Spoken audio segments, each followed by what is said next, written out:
Hello, everyone. Welcome to Getting to Know You this week. We have a guest, Carole Poth, who is the Director of Administration for St. Sebastian's and St. Catherine's parishes.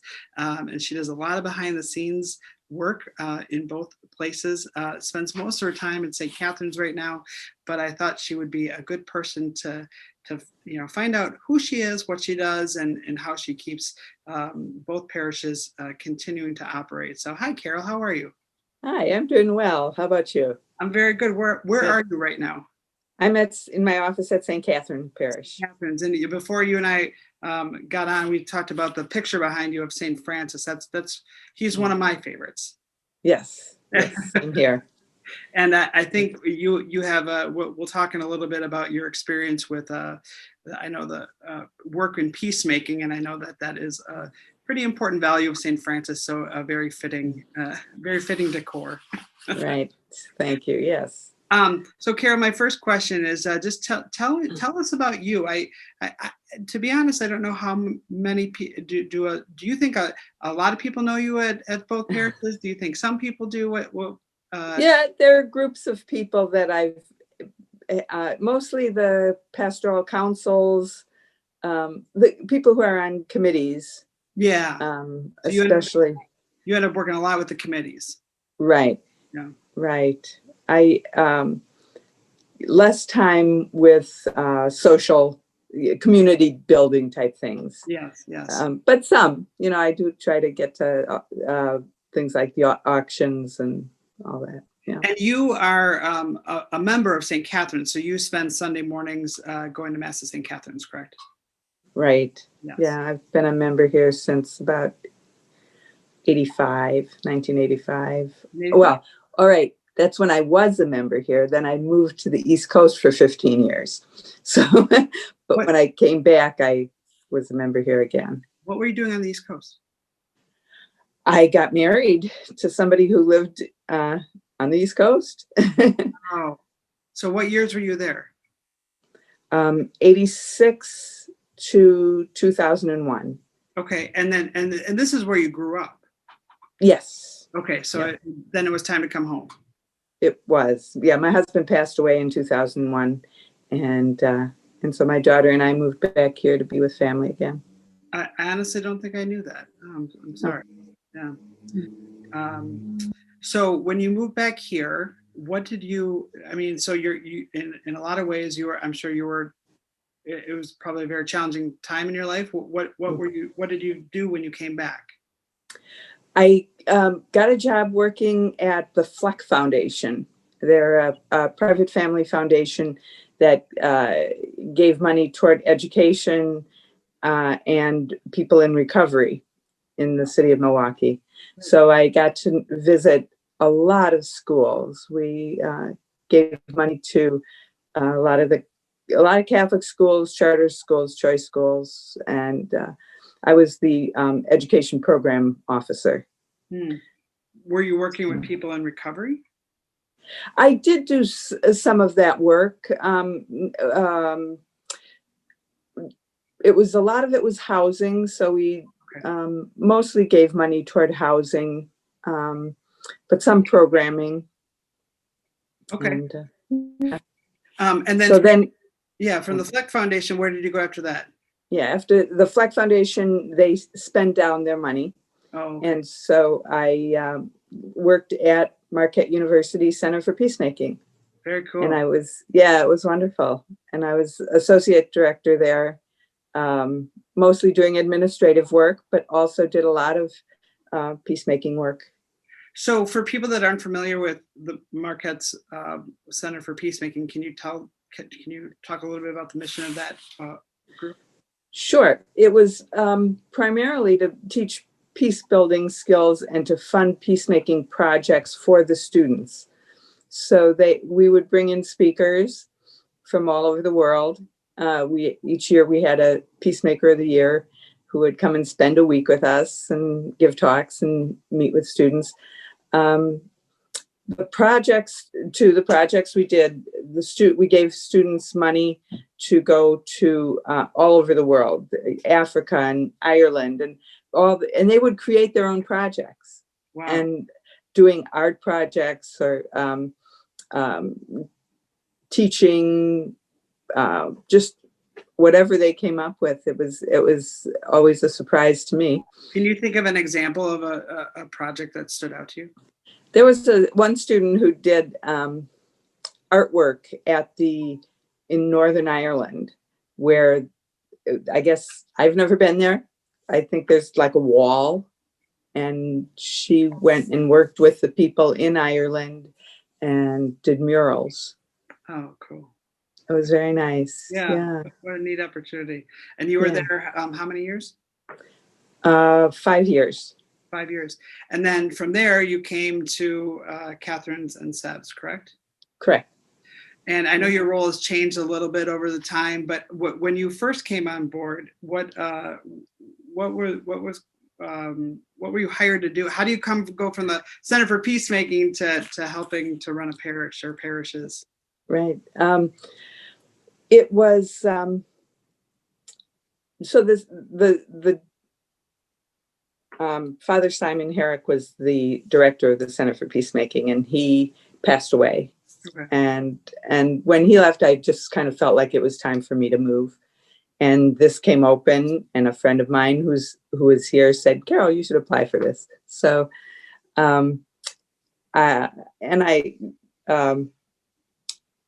just jumped right into it. It was the job, as it was described to me, was to do the work that the administrative work that a pastor would normally do. Mm-hmm. Mm-hmm. Really kind of living out that spirit of Vatican II, where the laity can help lead and foster a parish, right? Right. Yeah. Right. So it, I think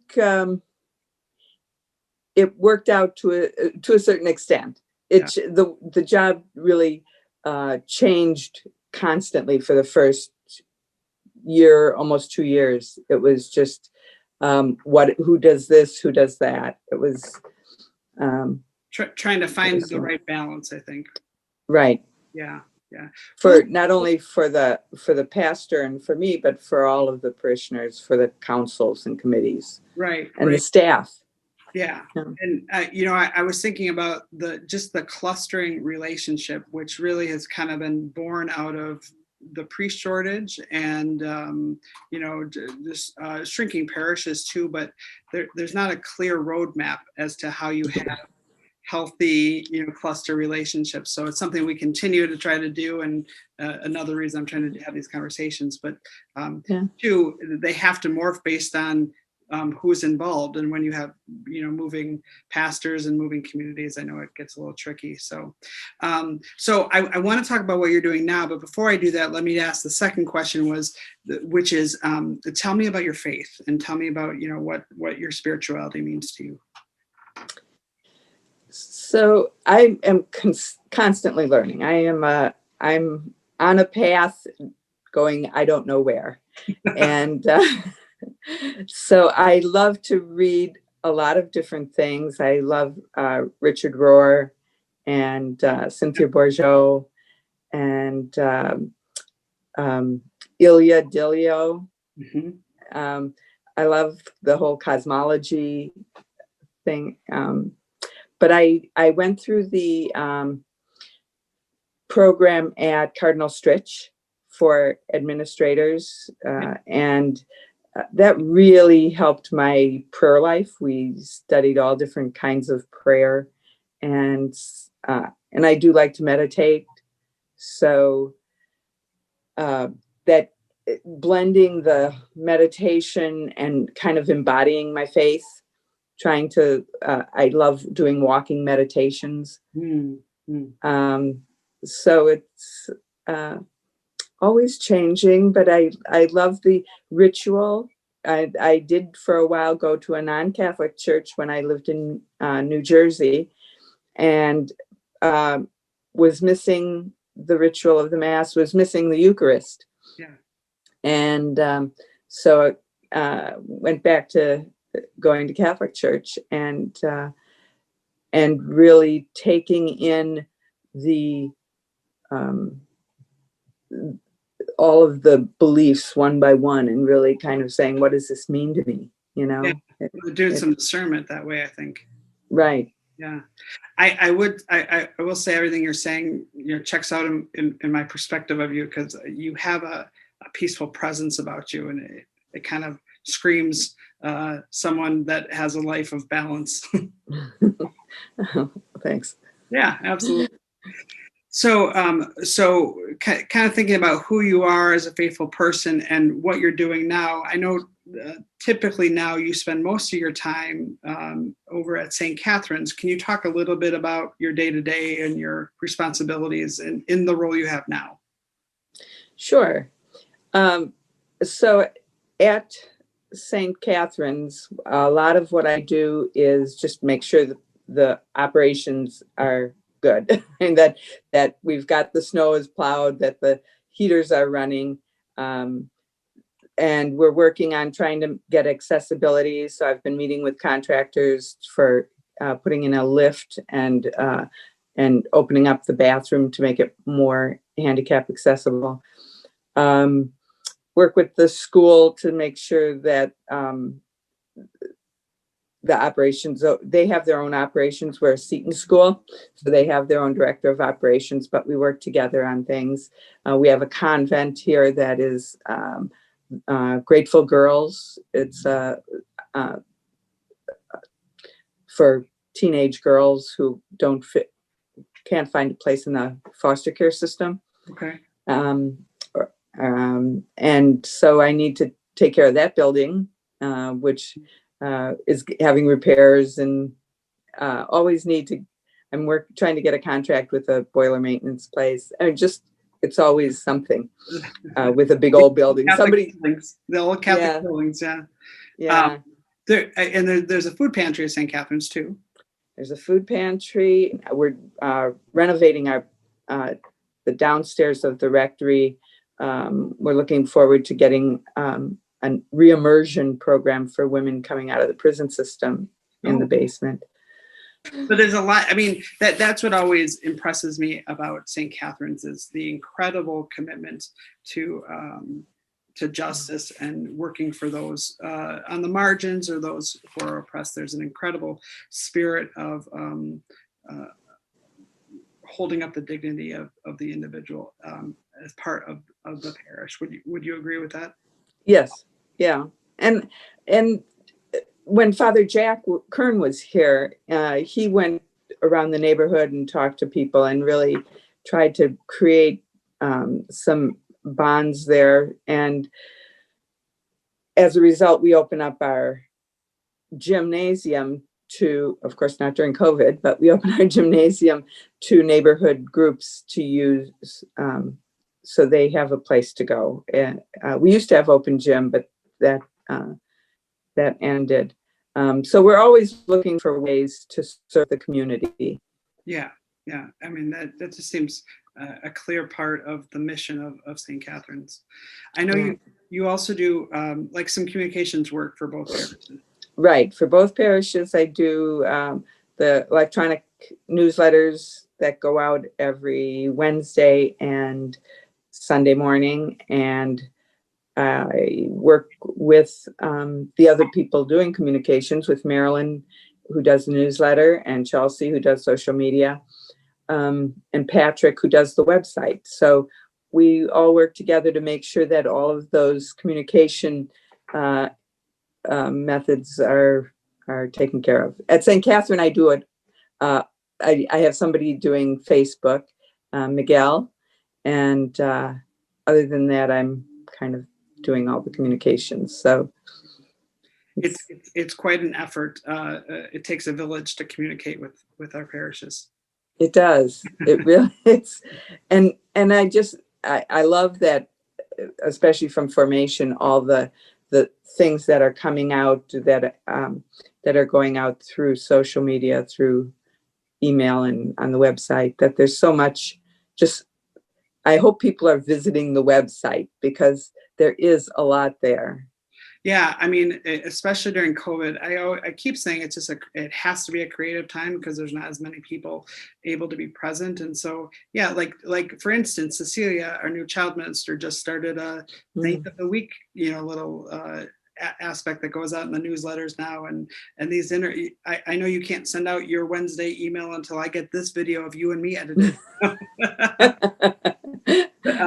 Plus the Sunday reflections that are going out. So and Mike Kaminsky's concerts, and there's a Right. lot of different ways that we're trying to reach people. Mm.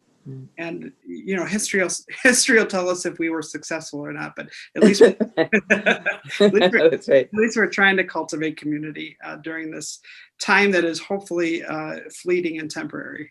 Right. But I really appreciate when people even take the time to call and say, I'm just not getting this, or I'm not getting that, or I heard other, I just love it when people are willing to just call and say, how do I do this? And what am I missing? And So if people feel like they are missing things, who should they be contacting?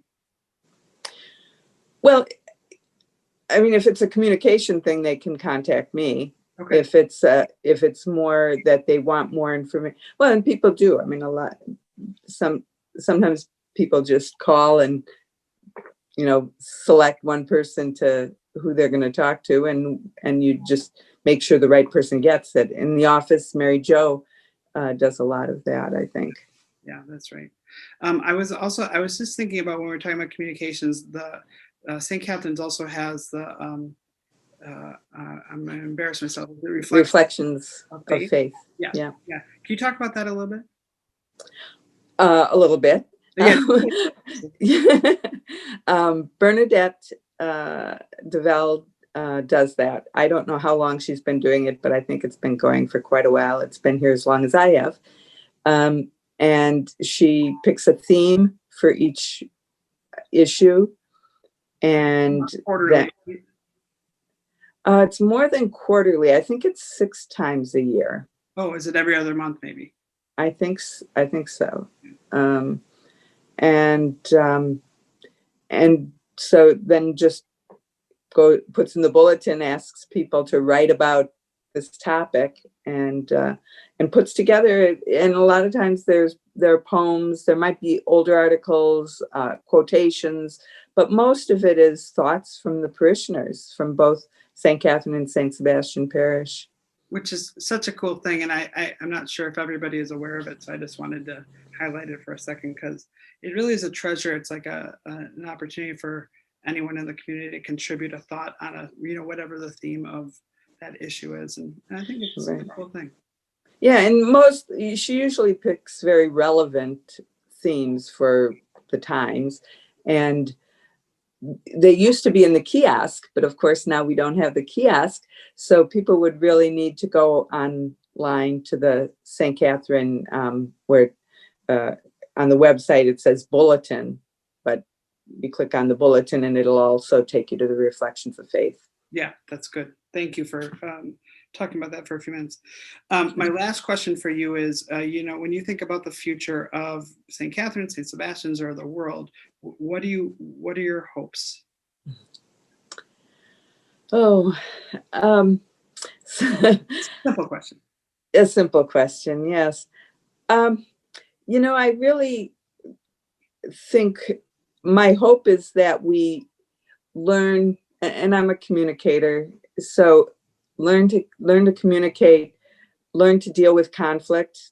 I really think a lot of people, and maybe even more so people who go to churches, are very conflict avoidant. And I really think we need to appreciate conflict. Yeah. And respect each other's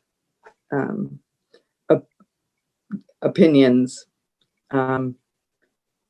And I hate to say respect each other's facts, but no, yeah. I was intrigued by the phrase you used, respect conflict. What do you mean by that?